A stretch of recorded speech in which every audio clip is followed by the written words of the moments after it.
Hello, everybody. Nice to see you are here, and I thanks for the last panel of the day, at least for this room. And my name is Lorenzo Murzilli. I'm founder of Murzilli Consulting, and we are here to provide an update of the Drone Strategy 2.0.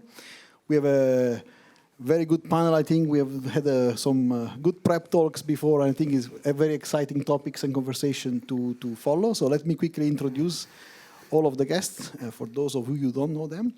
So starting with Joachim Looking, of course, the head of unit of aviation safety at the European Commission. We have with us Maria Algar Ruiz, drone program manager at EASA, of course. Koen de Vos, Secretary General of GUTMA, the Global UTM Association. Then we have João Caetano, a project officer for UAS programs for the European Defence Agency, EDA. And Sarina Willems, strategic policy advisor on aviation for the province of North Holland, to provide us also a regional perspective on this interesting topic. So, Drone Strategy 2.0, we have to start, of course, with Joachim, and, to give us an update on the status of the Drone Strategy 2.0, and, of course, on the different, flagship actions that have been identified by the strategy. And so Joachim, can you give us a high-level update on what's going on? And also what kind of impacts you foresee the strategy having had on the sector by now? All right, well, good afternoon to all, and it's my pleasure to be here. So quick update on what we have done since the adoption of the strategy. But let me remind you first of the context. So we're talking about a strategy which was adopted on the 29th of November 2022, where we set out our, what we hope is a coherent policy framework, which aims at facilitating the market development of drones as well as eVTOLs, and which is supposed to support a high-level vision that we have formulated for 2030 in terms of developing the drone industry from an economic perspective, in terms of seeing the transport of passengers starting in Europe, and in terms of having the current use-based regulatory framework having been rolled out in the EU and starting integration of manned and unmanned air traffic in Europe. And as Lorenzo already reminded you with, all this is articulated around two sort of overarching action areas, further building the European drone services market, and the second one, which is more from an industrial policy perspective. And we have formulated 19 flagship actions in this regard. So 8 of which are supposed to implement the first action area. And here, basically, we have been already delivering in terms of the bigger parts of the regulatory agenda. So in particular, we have adopted just recently the rules for the certified category of drone operations and the operational requirements applicable to manned VTOL-capable aircraft. As always, obviously, on the basis of a proposal made by EASA. And I consider that to be an important milestone in terms of the delivery of the drone strategy. We have also started amending the standardized European rules of the air and the ATM and ANS regulations, and have adopted a first set of changes to these rules.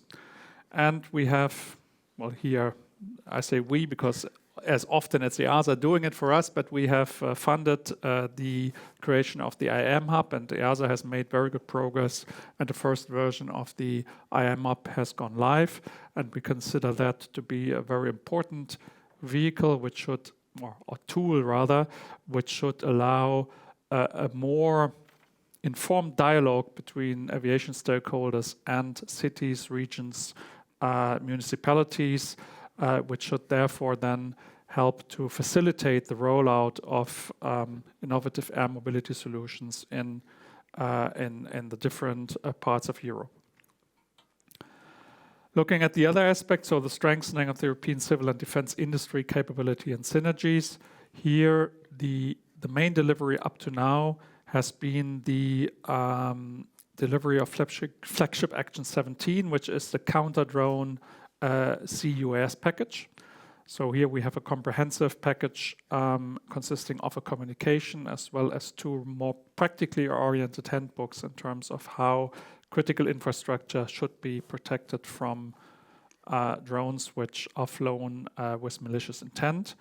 And we have started working on a number of other activities, in particular in relation to the funding of both research and development, where Cesar has started implementing a number of projects in relation to the further development, in particular of U-Space.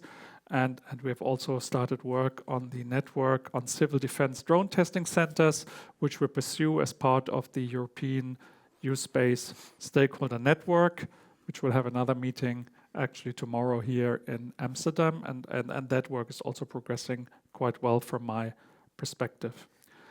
Let me say last word on one of the sort of key requirements for the implementation of the Drone Strategy 2.0, and that's the development of U-Space.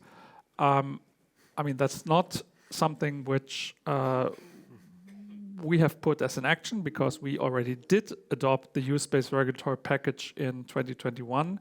U-Space has become applicable as of the 26th of January 2023. And here we really, I think, need to see more action from the member states to actually implement what was agreed. Last year when I was speaking here, I was very much hoping that U-Space would be open to business by the time I'm back in Amsterdam. Now I can only make the same call. We need U-Spaces, at least in some places of Europe, to start, because only then will we also see if the system does provide the benefits, will gain the experiences that we need to further develop it. And therefore really here, please, member states, do implement U-Space airspace at least in some parts of European airspace in order to get us going and to allow industry to gain the experience that is required to make that part, that important part of the Drone Strategy 2.0 a success. Thank you very much for this excellent overview. I mean, I can say there is clearly progress being made. And you mentioned now in the slide some of the challenges, and I wanted to go to Maria. But of course, EASA is tasked to recommend, the regulation for the different, flagship options, but you're also somehow charged with the oversight of its implementation, right, with the member states. And I know they're doing a lot of work in these regards. So we mentioned one of the challenges being U-Space, but in general, what are the challenges that you see with the implementation of the strategy, right? And what is EASA doing or to try and help, facilitate this implementation? Thank you very much, Lorenzo, and also to Joaquin for the general overview of the drone strategy, which we obviously supported the Commission to create a, let's say, an achievable drone strategy with achievable objectives for the, let's say, for the period that strategy was aiming to. Now, of course, we have achieved a lot in terms of regulatory developments. We have the most advanced regulatory framework in the whole world, with regulations now completed for innovative air mobility, advanced air mobility, whatever you want to call it, but now we will have them. They are going to be published soon in the official journal, and then they will have probably 1 year transition period, so they will be still to be applicable as from next year. So we have that. We have the drones regulation, which enable all sorts of operations for beyond visual line of sight. We have the U-Space to enable more complex operations. We have the regulations for the certified category. So in principle, we have all building blocks. Now we don't see still the market that we were wanted to see when we are starting working on actually on the drones strategy and even before. And basically, what we can see is that still we have difficulties with the implementation of the existing regulation. Yet we can continue developing more regulations, but we still probably need to take a step and trying to see what is the current issues. Why is it that we still have problems with implementation? And what we see from the standardization inspections and for all these webinars and discussions with industry, we see that there are, of course, different challenge. And one could say, okay, the understanding of the regulation, the competent authority not being fully equipped, so having no sufficient personnel or the personnel not adequately trained, or having not the means to probably react to this to the demands. We see, like for the case of implementation of U-Space, I don't know how many of you were in Antwerp last week, but we show the result of our initial survey that, by the way, I could have shown here, but actually I can summarize. So we make an initial survey to see the status of the implementation of the U-Space regulation, the maturity of the states, and then we realize that 1/3 of the states, they are not even at the moment considering how it will look internally, the implementation of the U-Space regulation. So this is, okay, one could say 2/3 are already thinking about, so it's very good. So it depends how you see the glass. But 1/3 is it's alarming, because if the regulation was already applicable more than 1 year ago, yeah, so if there is no even a project internally to implement the U-Space regulation, it's a bit alerting, because we know that you have the project, but you will need to digitalize many processes to implement the U-Space regulation. That will take time, and it's not only the aviation sector. We're gonna be the city, is gonna be the military colleagues, it's gonna be the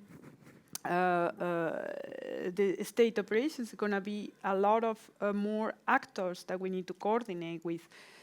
So all in all, so we have a very good regulatory framework, and what we believe now, we need to take time to support the implementation, and it's the call on the member states, but it's the call of the industry as well to make efforts to support the member states and to support to standardize, to come up with solutions on how really to scale up.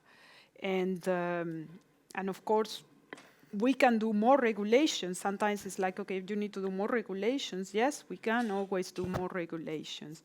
But I think we need to start to see results of what we have right now. So we have not a solution. We have identified few things. We try to come up with proposals through the IAM Hub, through discussing with EDA to see perhaps on the, and I think you will expand on this, maybe to support the industry on the civil defense synergies, and to try to see if we can go in one area and trying to see if we can evolve from there. So there are many things we can work on. Still, we need to call on all the stakeholders. Really, everybody needs to do his or her work. Yeah, I would like to be here for the time being. I think it's a very good call for action. I think from the European institutions is very good. And Koen, believe it or not, you're representing the industry in this panel. We right? also you represent regulators. Yes, but I'm gonna challenge you on the industry side. Thank you. Basically, jokes apart. GUTMA has been instrumental, I think, in the past few years, Yes. in the standardization and in the supporting of the technological implementation of automated testing and all of this kind of work, which is the good work which is going on in GUTMA. But nevertheless, we still see the challenge. Obviously, now let's continue on the U-Space, because we are talking about UTM with you. And what I want to understand is, what is the perspective of GUTMA on those challenges and that have been now exposed, and what are you specifically doing to help the states to overcome those challenges? Thank you, Lorenzo. And that's asking the right question. That's already a challenge. What exactly are we confronted with? And you could, from the speech and the explanation from Joachim, Maria, deduct, it's all about implementation of legislation. And then I would say, yes, but that is only one layer of the things that we have to do. It's really, the challenge is to really create a drone service ecosystem. So we must make sure that we not only master those new technologies and learn about those new standards, but also make the business case and find the services that really create welfare for the citizens. So it's all about the digital services that will really make the difference in the future society, and finding this new world and these new markets, that is a real challenge. And that makes it also so difficult for all of us. It's all about, we heard the words already, scaling. So, and when you hear scale, you have to know that you will not get the big money and gain much money from a few operations. You need to scale to gain some money, not only at national market, European market, but even the global market. So that is a difficulty. In addition to that, it's all about automation. We see the drone as the automation of the piloting function, the UTM U-Space as the automation of the ethical function, but we should not forget that also the oversight function must be automated to a part. So that's why Lorenzo already mentioned automated testing in the certification process, and that is not easy.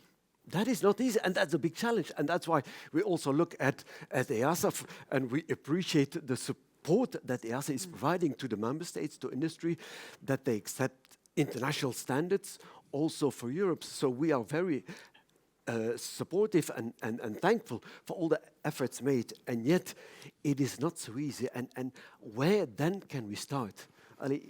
We already mentioned the Port of Antwerp initiative, and what there is at stake, what is really the Port of Antwerp trying to achieve with establishing their drone service ecosystem. They want to use this as the digital nervous system of the port.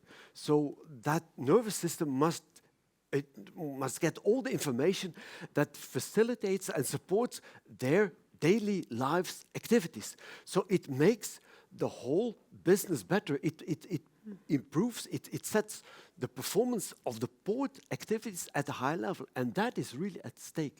So if you say, and that is very concerning, Maria, if you see that some member states not even are considering the implementation of the U-Space, this is not a U-Space problem. This is not an aviation problem. This is a general economy problem where you don't offer those digital services to be used by your whole economy. And that is the challenge. Where are the customers, the final customers of this digital services at the end of the day in this meeting room? It's rare to see them. And then what can we do about this? Already make the industry aware of where can you build a business case, and which is the pyramid of value that we see. Is it the use-based services that will be provided? Is it the drones operations? Or at the end, is it the drone service which will create value? What we also are doing is the promotion of standards and make sure that the standards that can be used as a proof of that you satisfy the requirements. And we will make sure that we not only have made the mapping exercise between the current standards that we have at international with the use-based requirements, but also with the AMCGM, the guidance material. And that was a very labor-intensive process. And I congratulate the members of GUDMA who have been doing through this painful process line by line. It's an Excel sheet of so many lines to make sure that when you apply this standard, you apply automatically also the legal requirement. What else did we do?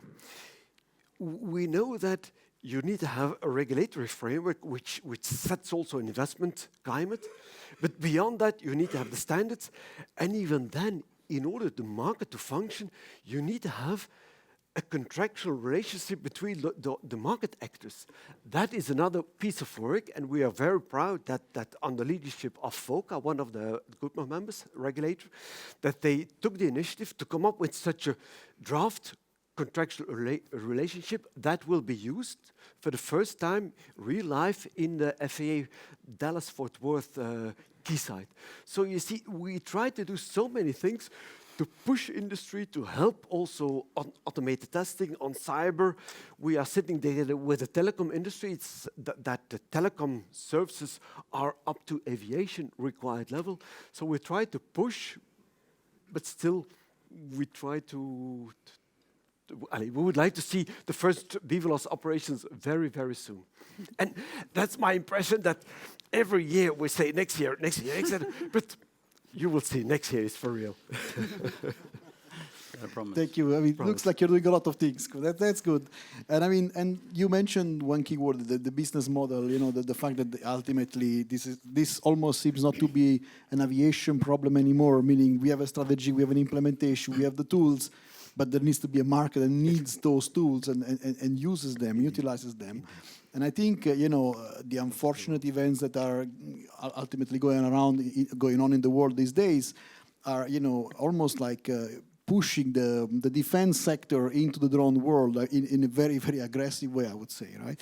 And we are seeing that even in the drone strategy 2.0, there was reference to dual use capabilities and generally speaking, having synergies, right, say between the defense sector and the civil sector.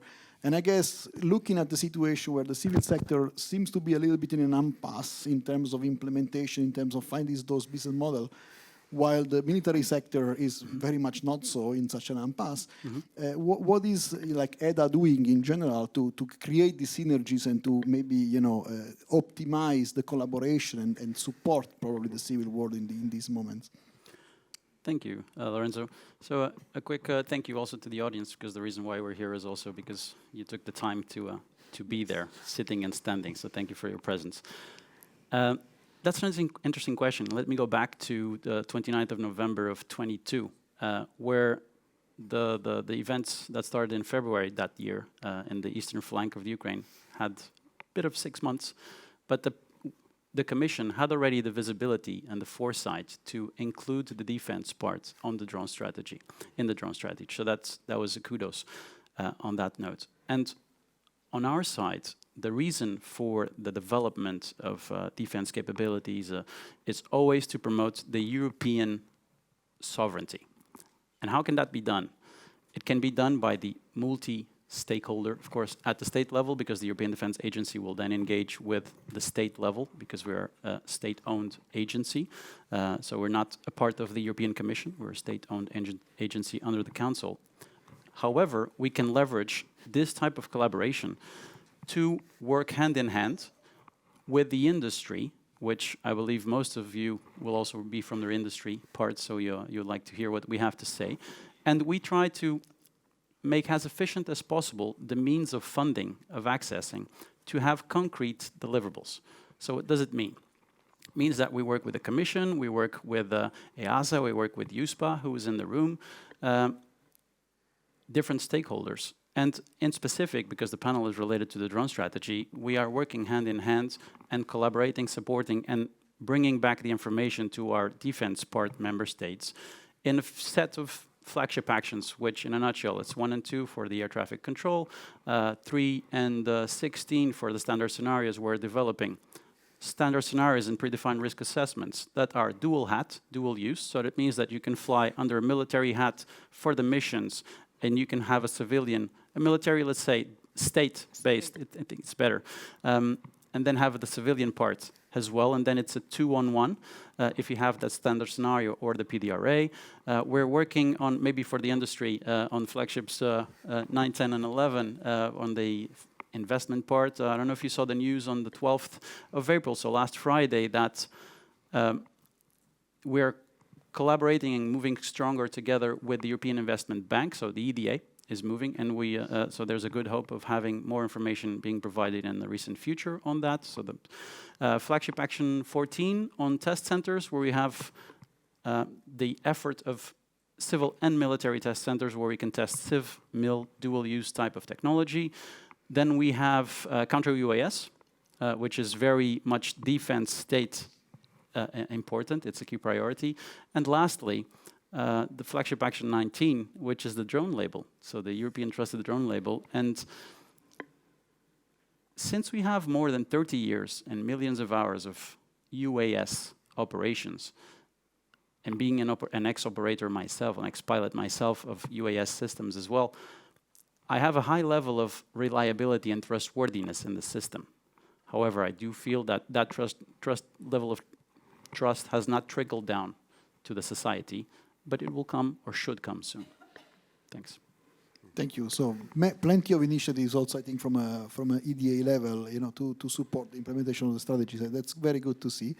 And Sarina, we left you at the end, but really on purpose, because this is a very high-level perspective, right, on the strategy, on the European efforts. And ultimately, all of these, as we mentioned, trickle down all the way down to ultimately a regional level, right, that is somehow in charge also of elements of the implementation. For example, we were mentioning with you in the preparation call that you are like a competent authority to give permit to fitting infrastructure, for example, for airports, right, in the region. So you are very directly impacted by the strategy. And Yeah. I'm curious to understand, the implementation from your perspective. How do you see it? Yeah, no, well, as a competent authority for the regional airports, and then also the new developments, we're looking at new developments, what's coming at us. And then these kind of developments, we have to make sure in giving on the permits, we have to look at the spatial planning. So we've got an all other dimension of spatial planning. It's a different kind of laws. We have to look at that as well. And that is what I'm missing in the drone strategy, that we have to combine the legislation we use for land spatial planning and the use of the airside law. So we have to fit it in, because we want to. We're all in favor of the drone strategy, but we have to make it for a regional perspective. As a province of North Holland, we have to integrate these kind of advanced air mobility in our mobility system. That is what we have to do, and then we have to think about what kind of solutions are we providing. And because it's really interesting and sometimes sexy, it doesn't mean that it's on every side it is a good solution. So we have to be very critical, especially in a region where we have to, on the land side, we're fighting for every centimeter for different kind of functions. So it's the spatial planning from these kind of new developments. It's really exciting, but very difficult as well. So combined with the city of Amsterdam, we're also want to make use of the SUMP option, to make a vision about that as well. But also, okay, how do you combine spatial planning and airside? So our slogan is the region where spatial planning meets airside. That's the new focus I think we're missing in the drone strategy. Thank you very much. So somehow additional complications now from the land side as well. So we can see why the industry might be struggling, But on the other side, they are all important elements, so we cannot just ignore them to go faster. Right? So somehow we need to integrate and consider all of them. And I want to go back to you, Joachim, because in some of the recent struggles that we've been talking about, no matter where they come from, whether it is an authority challenge, whether it is industry maturity, there is always, and I think Maria, you kind of hinted this as well, there is always a kind of an implicit request for more action from the Commission, more action from EASA, more action, and I want to understand from your perspective. Do you think more action is required, or how do you see those requests, and how do you want to respond to those? Well, obviously it depends a bit on what action is being called for. So, we are not intending to now adopt drone strategy 3.0 to immediately come up with a new set of actions and strategies. We want to implement what we have put on the table. So, and we would be more than willing and actually happy to support the implementation of the actions that we put on the table. What do I mean by that? So for instance, when it comes to use space, I mean, we did have on several occasions already dialogues with industry stakeholders who were, how shall I put it, not entirely happy with the way that the use space was implemented or is going to be implemented rather in the member state, and that for us was very helpful because then we could take it up with the member state in question and suggest to them that maybe a focus on what is actually required in the regulation would be a good approach rather than inventing new functions and new obligations on use space service providers. So we have a function of support that we can offer in terms of implementing what we do.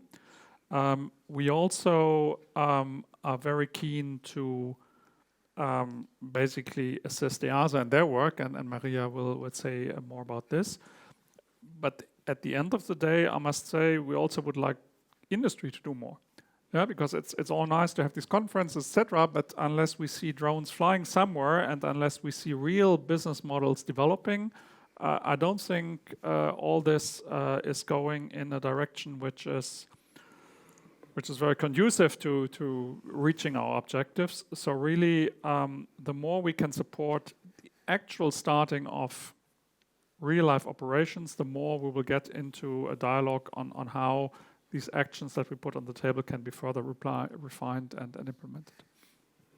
Good. So willing to help, but where it really is impactful from your perspective, but definitely there is I think everybody's here is making a very clear call for action on the member states and the industry to show that there is a business model, there is a market, so that the institution can continue to support. Right? It's difficult to support something that doesn't actually transpire in the day-to-day operations.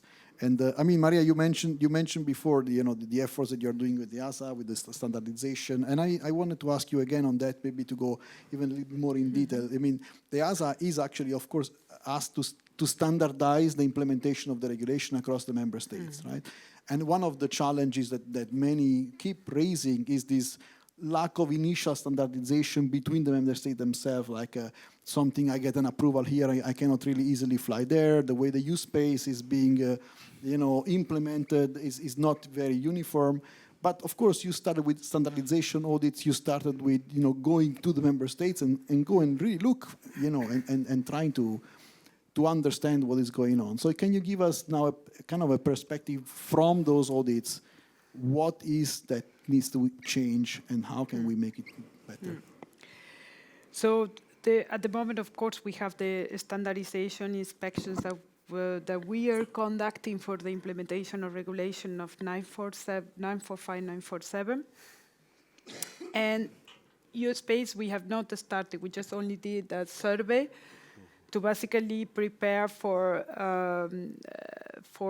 what will be the standardization approach. So it was a survey to make a sort of overall risk assessment and maturity assessment to how we will then conduct these standardization inspections.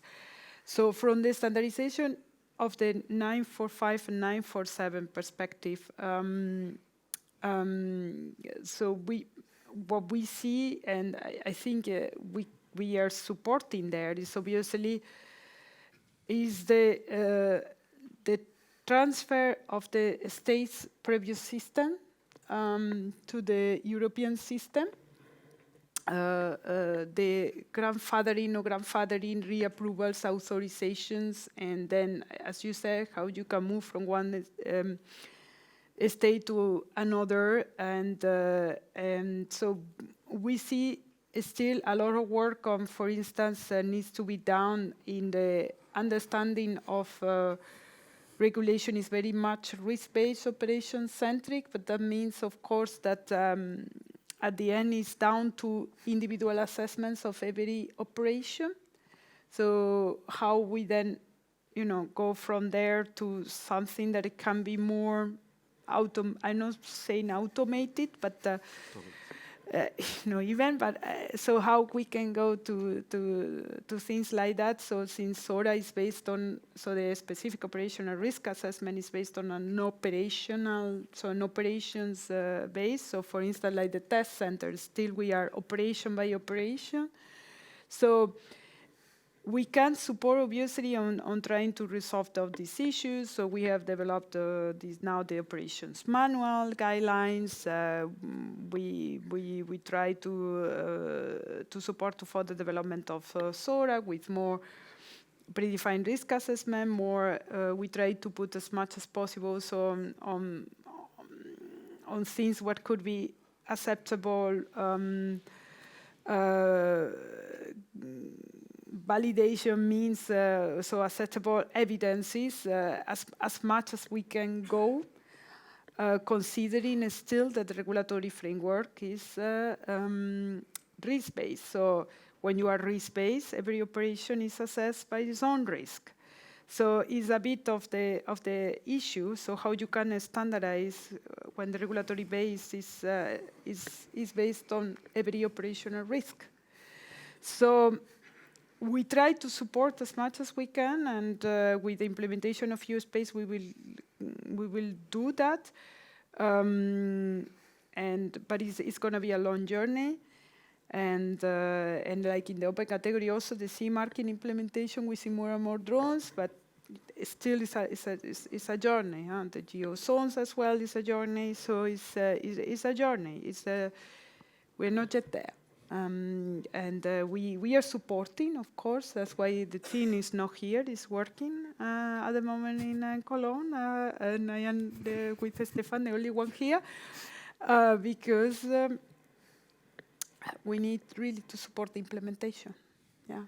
So, but more webinars will come, more development will come, but it's not the level at the moment. Is true what you said. It's not an authorization proof in country A. It's not like you go like that and you can just operate in country B. We're getting there, but it's still not there. Yeah. Yes, I remember those discussions back when the regulation was being created, like this being one of the cornerstones of the work that was being done, right? And now we're still not there. But I mean, the important thing is, I guess, to identify the problem, right? So we can kind of work towards solutions. And I mean, speaking about solutions, I mean, Kun, during the prep talk we had for the panel, we were talking about, examples from abroad. I think it's not necessarily the case for the regulation 945, 947, because I think there we're very good. But you were mentioning different approach, for example, to UTM systems, in the US, different approach to Europe, and how we could, even go and see whether there are learnings to be done. Now, it's difficult to say that for me because, UTM in the US is also a very controversial topic. So I'm going to leave it up to you to explain to us how we can kind of, learn, if anything, from the efforts which are going on in the US, even the recent one you mentioned before. Yeah. Thank you, Lorenzo. And that's the challenge. We are all confronted with new technologies, and everybody's trying to reinvent the wheel. So we have to learn as soon as possible from each other. And one of the learnings, also coming from Europe, is that was one of the statements of the Swiss colleagues during the Antwerp conference, is we must become cost obsessive. Be aware of wherever you put a requirement that it has a cost, and it has a cost on the market, and it has a cost maybe also in business and market development. We must be aware of it. And we tried to apply an operation-centric approach for the two regulations, 945, 947. To what extent have we been applying this principle also with U-Space? And there, it's our impression that we have been applying the same standards for all types of U-Space service that should be provided. And maybe there we have to, in implementation, make some distinctions. So, coming back to your question, your concrete question, what else can we learn from other regions? What struck me when we were discussing other regions in Japan, for instance, where they have a very tight deadline. They don't have the Olympic Games of Paris, but they have Osaka 2025, and they also want to introduce taxi drones. Mm-hmm. So they have put in place a very strong team of industry and regulators. And with the regulators, you not only have the Ministry of Transport, but above all, MITI, the Ministry of Trade and Industry. And they have, of course, big funding, but they also have access to the other side of the drone services market, the client, the final customers. So they can put not only supply, but they can demand put together, and they force them to develop projects with supply and demand at the same time. So you have to demonstrate from the beginning the usefulness of your operations and the usefulness of your drone services. And that is a strong thing. And maybe we should also draw some lessons from this strong governance structure, maybe in the way that EASA reaches out to industry, or the way that CESAR is organizing its research, and to what extent could we then involve more final customers also from the beginning in those CESAR projects. One thing, everybody here in Amsterdam has been mentioning the drone, the Dallas-Fort Worth activity, and I was struck by the statement of the FAA colleague, Jeffrey, where he said, we will have a legislation which will be functional from day one.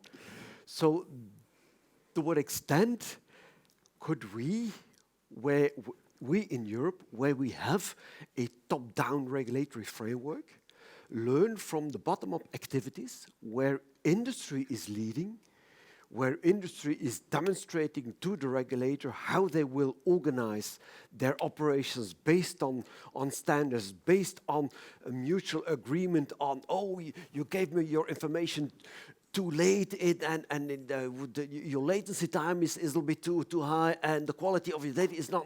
These are the nitty-gritty problems that we are faced with if we want to build this drone service ecosystem. So I think the big challenge is in the coming weeks, what can we learn?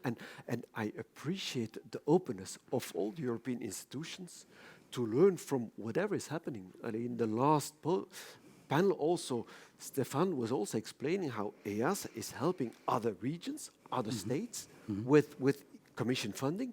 And of course, it's a two-way learning process. I think that is the most valuable thing. We want to learn from other regions, and we as Goodman, we try to make sure that the lessons learned from all around the world become best practices for all of us. Thank you, Gun. I mean, and Joao, for you mentioned before, like the learnings that you are having in the defense sector. So we cannot only learn from other region, but we also learn from the defense sector. You mentioned trustworthiness. You mentioned I've been flying this for 30 years. I have millions of flight hours accumulated on different products. Maybe not exactly the same products we are using in the civil world, but definitely you are ahead when it comes to experiencing, UASs, and their operations. And you mentioned it's different to trickle down all of those learnings, all of those experiences into the civil world, right? So it's difficult, but what are we doing to actually make it happen? Because I guess there could be a lot to learn from the defense, and there could be also a way to simplify processes, speed up approvals, if we would be able to leverage those learnings. True. Interesting that you asked that, because it kind of ties with the with how I ended the last one. So with the trustiness and trust levels, we definitely see differences in the trustworthiness of UAS between the defense side and the civilian side. And why is that? Because of the experience. So in my view, I will just support what has been said, which is that the UAS, or what we call the drones here, I don't like the word, but I'll just keep it because it's the Amsterdam Drone Week, need to fly. These systems need to fly. At the defense side, we have, let's say, a more tolerant or a more risk appeal, because thinking about it, we deal with many other systems that are far riskier than a drone, weapons, so on and so forth. So for us, a drone is very, very, very, very reliable, trustworthy, and relatively safe. So the technology is safe and trustworthy. However, there's a difference between reality, which is the technology is safe. I'm not talking about the novel concepts and the technology development bathtub type of errors that occur, but a relatively mature system is trustworthy. I'm not talking about cyber, so just for the airspace integration. However, the perception is that the systems are non-trustworthy because humans, pretty much like everyone, all the animals, will not trust something that they do not know. And if the experience does not come, and it goes with the internet, with the smartphones, it will go with the self-driving cars. So you need to test it and see that it actually works, and it has some good level of safety. And what we're doing here that could support mutually, well, in this case, the Holy Trinity, which is the civilian defense and the industrial and side, and actually the market part. So it's not the Trinity now; it's the four pillars. Which is, since we have a lower risk tolerance in this case, or a higher risk appeal, we have developed a risk assessment that will help in this case, the military ordnance authorities to ensure that the operations are still taken with a high level of safety, but with a maybe a higher risk in the operation. So we developed a specific military risk assessment that, for example, does not start with a 10 to the power of -6 probability of failure, catastrophic failure. So that's a good start. Because if the drone is not meant to fly 1 million hours, maybe it doesn't need to have 1 error per million hours. That's how we work. So since we're collaborating with all of the stakeholders here, maybe we could, via a drone trusted label that could start on the defense side, or we could support operations that for the civilian standards are riskier under a military umbrella, and then proceed with a, let's say, swifter manner into the civilian side. For all the wrong reasons, this path is now easier than before. Because before, industry was a bit limited in having this dual use hat because of ESG constraints, financing constraints, defense-related constraints, so on and so forth. And now that is being waived out.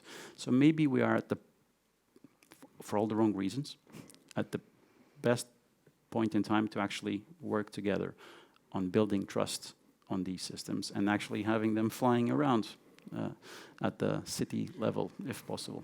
Yeah, it's a perfect segue here for my next question, because I guess trust is also what you need from a social acceptance, integration into local communities, right? It's something crucial. So it's not only for, let's say, the certification of the product itself, but it's also for the possibility to use it in the real life, in everyday life, right? And you were mentioning, Sarina, before this spatial planning, right? And how that connects to the use space regulation. I find it super interesting because I'm a big believer in this the existence of all of these different regulatory layers that somehow, with the integration of the drones, are all becoming interconnected, and there are multiple touch points between of them. And not everybody is aware of those layers, and each layer is not aware of the other layer, right? So I think you are kind of the nexus of all of these different layers, but they will all connect, right? So I would like to dig a little bit deeper what you were mentioning before. We have processes in place in our regions, in our city, on how to plan space, and how those processes are being used today to help, the implementation, if at all, because otherwise they appear only as an hindrance, right? Yeah. But can they also be a support?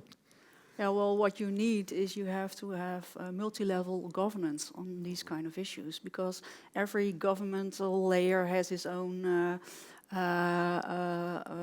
authorities, and we're fitting here. What we're doing is we're laying a puzzle, and everybody has his competences about just a piece of the puzzle. So we have to combine those. So in the Netherlands, we are working together with local governments, and here in the regions, it's Amsterdam. They've got our drone lab.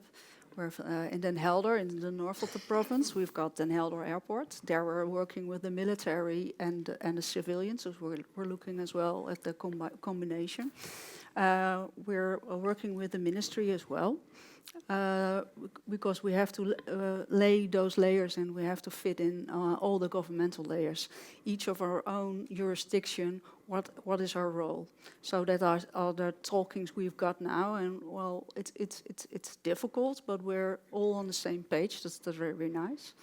And for us also, we've got what I was talking about, the integration in the mobility system, but it's also about when learning from each other. And we see we have the luxury that the Amsterdam Drone Week is combined with the Intertraffic. Go to the Intertraffic. Please go to the Intertraffic. They are working on the same kind of questions. Why isn't there any crossovers? We are thinking of, we're all working on the same issues about autonomy, about sustainability, smart mobility, all those kind of things. It's same kind of topics. What can we learn from each other? If we want to fit something in our mobility systems, it has to be a multimodal hub. Then our energy systems have to be the same as well. What kind of stackers are we going to use? We've had discussions about a European standard for 10. It's a discussion of 10 years about for the cars, so to use the same stacker. Can we use that for urban air mobility? Do we make adjustments? But please don't let it be a discussion of 10 years again. So learn from what we are doing. Everybody who's here, go to the Intertraffic and find the connection and the crossovers. And I think that's the main objection, what we are trying to do, especially as a region and the regional networks we're in. We're in Polis, it's also a mobility network, and also in that network we are looking at how can we fit in those advanced air mobility options.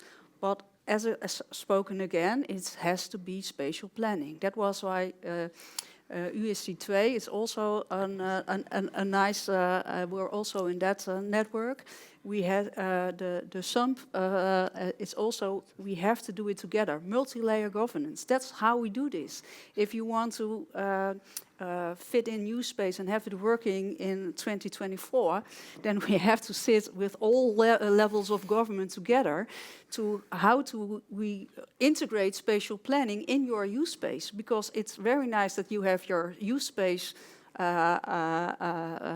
package, but in that package there's nothing about the spatial planning, and it has to come together. So, yeah, well, I think there's lots of options to make the acceleration, but we've had have some work to do.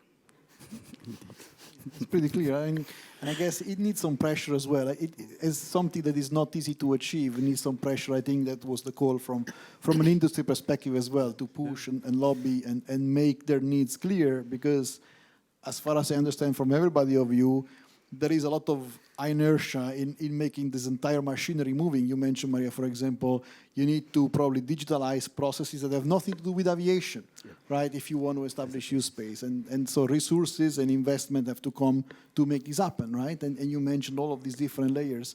And I guess whenever there is government investments to be made, there needs to be a need from the other side. Somebody has to push.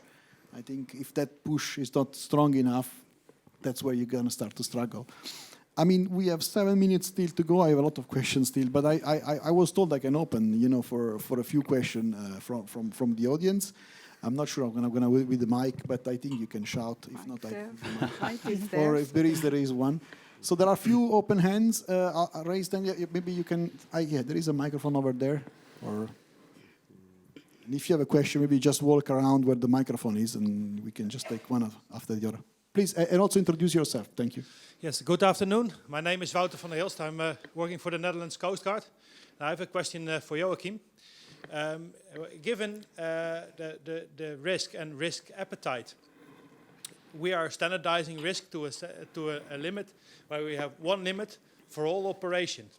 However, I can imagine that there is a difference in risk appetite if I'm going to use an aircraft to go to my friend and have a cup of coffee instead of being the police force looking for a murderer. I might want to accept more risk. How can we incorporate a measure for not only the risk side of a mission, but also on the beneficial side of the mission? How do we look at the other side of the balance, and how are we going to incorporate that into a regulatory framework?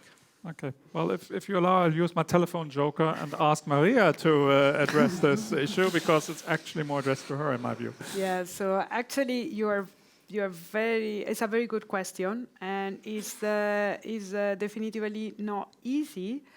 But there are flexibilities for state operations in the general sense. So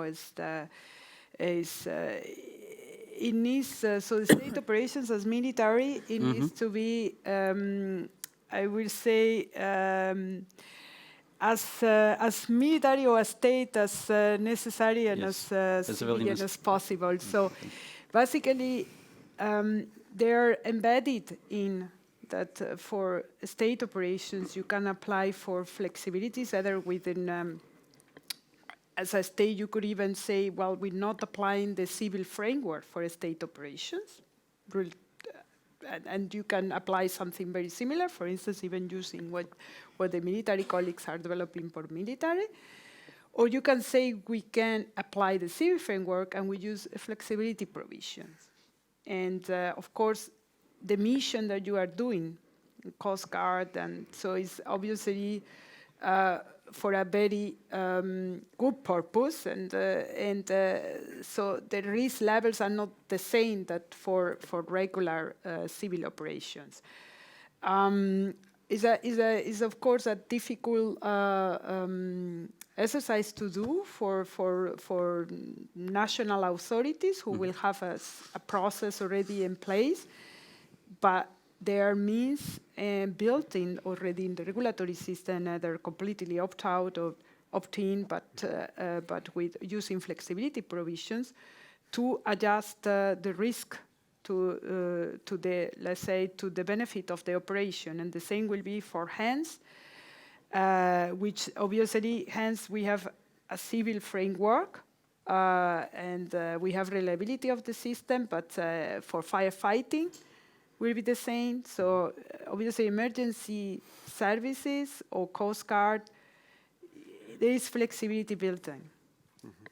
And it's a very good question. I'm not saying it's easy to resolve, but is something, of course, we need to work.